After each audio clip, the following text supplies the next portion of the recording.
Assalamu alaikum, I'm Aisha and you're watching SAMAA News. Here are today's headlines.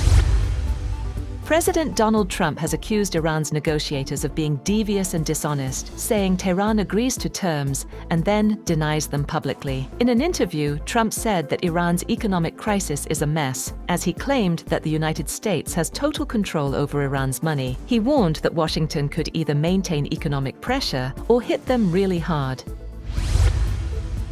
Iran's Foreign Minister Abbas Araghchi has said that his country won both on the battlefield and diplomatic front during its recent conflict with the US and Israel. Araghchi said Iranian resistance forced the enemy to seek negotiations, adding that Tehran also successfully defended its interests at the negotiating table. Iran's newly appointed security chief, Mohsen Rezaiei, says Tehran will strengthen its deterrence and resist pressure from its adversaries. In his first message after taking office, Rezaiei vows an immediate and decisive response to any aggression, saying Iran must emerge from the crisis safer, stronger, and more united. He repeated that the Strait of Hormuz would remain closed until the US changes its behavior and accepts Tehran's conditions. He also made it clear that any Iran-Oman shipping deal would remain separate from the wider closure.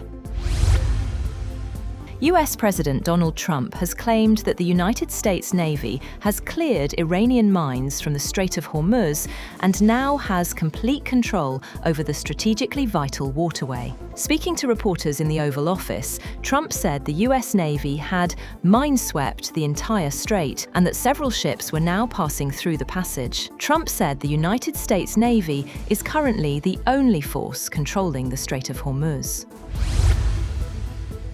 Interior Minister Mohsen Naqvi has met Iran's Foreign Minister Abbas Araghchi in Tehran. As Islamabad says, recent signals suggest the US and Iran may be moving closer to an agreement. The diplomatic activity raises hopes of easing tensions and restoring stability to regional shipping routes.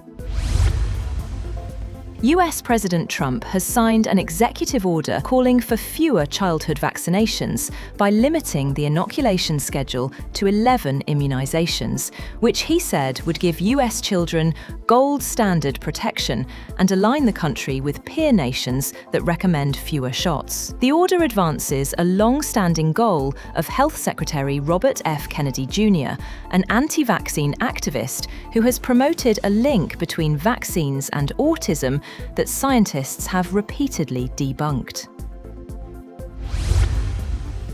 A Syrian court has sentenced former President Bashar al-Assad to death in absentia, convicting him of crimes committed during the country's civil war, including premeditated murder, torture, arbitrary detention, and crimes against humanity. The Damascus Criminal Court also sentenced former Assad-era security chief Atef Najib to death for premeditated murder and torture linked to the violent crackdown in Deraa in 2011. The court found that crimes committed by Assad's government in Deraa province in 2011 amounted to crimes against humanity.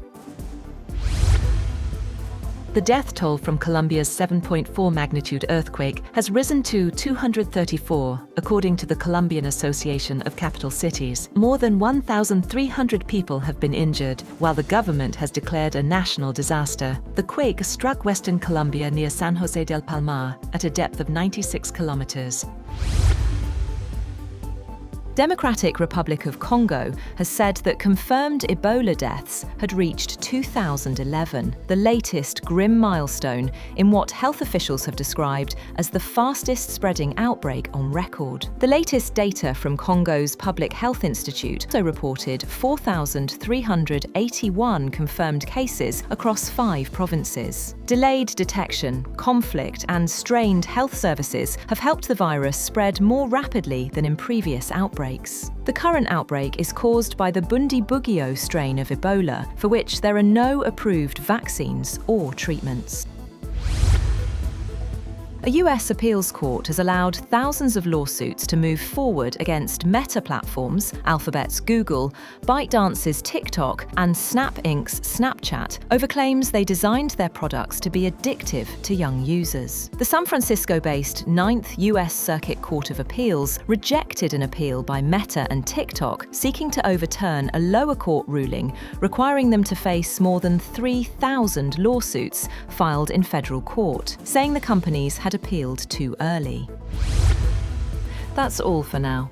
For more updates, visit www.samaa.tv. Thank you for watching SAMAA News.